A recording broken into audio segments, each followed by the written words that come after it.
కేజేక్యూ movie review నా point of వ్యూలో. కేజేక్యూ full form వచ్చి కింగ్ జాకీ క్వీన్. అండ్ ఈ మూవీలో కింగ్ వచ్చి దీక్షిత్ శెట్టి అండ్ జాకీ కింద వచ్చి శశి ఓడెల్లా, అదే పారడైజ్ మూవీ డైరెక్టర్ శ్రీకాంత్ ఓడెల్లా. అలాగే దసరా మూవీ కూడా తీశారు ఆయన, వాళ్ళ బ్రదర్ శశి ఓడెల్లా. అండ్ అలాగే క్వీన్ వచ్చి కేరాప్ మూవీలో యాక్ట్ చేసిన హీరోయిన్ యుక్తి తరేజా. సో వీళ్ళ ముగ్గురు చుట్టూ జరుగుతూ ఉంటుంది స్టోరీ. అండ్ బేసిక్ గా ఇంకా నాకైతే మూవీ పెద్దగా నచ్చలేదు.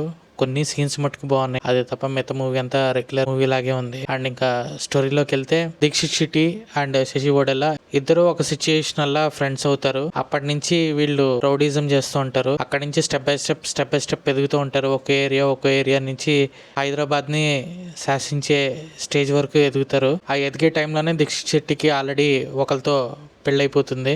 అదే టైంలో యుక్తి తరేజా పరిచయం అవుతుంది. ఆమె మూవీలోనే ఒక హీరోయిన్ రోల్ ప్లే చేస్తుంది ఆమె. సో ఆమెను చూసి ఆల్రెడీ పెళ్ళైన దీక్షిత్ శెట్టి ఇష్టపడతాడు. ఆమెతో ఎట్లయినా సరే ఉండాలని కోరుకుంటూ ఉంటాడు. సో ఎప్పుడైతే ఆ అమ్మాయి వీళ్ళ లైఫ్ లోకి వచ్చిందో అక్కడి నుంచి చాలా చేంజెస్ అనేవి జరుగుతూ ఉంటాయి. అసలు ఆ అమ్మాయి ఎందుకు వచ్చింది అండ్ పెళ్ళైనా సరే ఎందుకు దీక్షిత్ శెట్టి ఆ అమ్మాయిని ఇష్టపడ్డాడు, మరి ఇష్టపడ్డాక ఏం జరిగింది, శశి ఓడెల్లా అండ్ దీక్షిత్ శెట్టి మధ్యన ఎందుకు అంత ది బెస్ట్ గా ఫ్రెండ్షిప్ అనేది ఉంది, ఫైనల్ గా వాళ్ళిద్దరు ఏమయ్యారు, యుక్తి తరేజా ఫ్రెండ్షిప్ మధ్యలో ఎందుకు ఎంటర్ అయ్యింది, ఆమె ఎంటర్ అయ్యాక స్టోరీ అనేది ఎయిట్ టర్న్ తీసుకుంది, ఫైనల్ గా ఏమైంది కింగ్ జాకీ క్వీన్ కి అనేది తెలుసుకోవాలనుకుంటే మీరు ఖచ్చితంగా మూవీ అయితే చూడాల్సిందే. అండ్ ఇంకా యాక్టర్స్ పెర్ఫార్మెన్స్ కి వస్తే దీక్షిత్ శెట్టి గారు పెర్ఫార్మెన్స్ బాగుందని చెప్పుకోవచ్చు.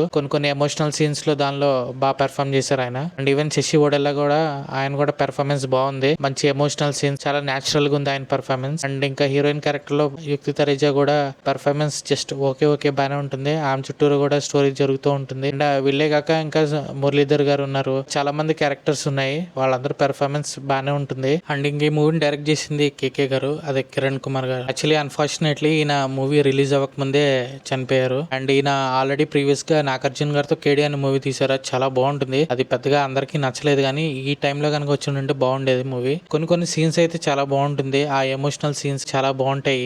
బట్ రిమైనింగ్ స్టోరీ అంతా చాలా ఫ్లాట్ గా ఉంటుంది. స్క్రీన్ ప్లే బాగానే ఉన్నా సరే ఆ రైటింగ్ అనేది పెద్ద ఇంపాక్ట్ చూపించలేదని చెప్పుకోవాలి. అండ్ ఇక మ్యూజిక్ విషయానికి వస్తే పూర్ణ చంద్ర గారు ఇచ్చారు మ్యూజిక్. ఒక సాంగ్ బాగానే ఉంటుంది, అక్కడక్కడ బ్యాక్గ్రౌండ్ స్కోర్ బాగానే ఉంటుంది, కానీ రిమైనింగ్ మూవీ అంతా అంత ఇంపాక్ట్ అయితే చూపించలేదు. అండ్ ప్రొడక్షన్ వాల్యూస్ డీసెంట్ ఉంటాయి. అండ్ ఇంకా నా పాయింట్ ఆఫ్ వ్యూలో ఈ మూవీకి నేను ఇచ్చే రేటింగ్ స్మాల్ పాప్కార్న్ పారామీటర్స్ పైన చూడొచ్చు. మరిన్ని మూవీ రివ్యూస్తో మళ్ళీ ముందుకు వస్తాను. Until then take care, see you soon, bye. Thank you so much.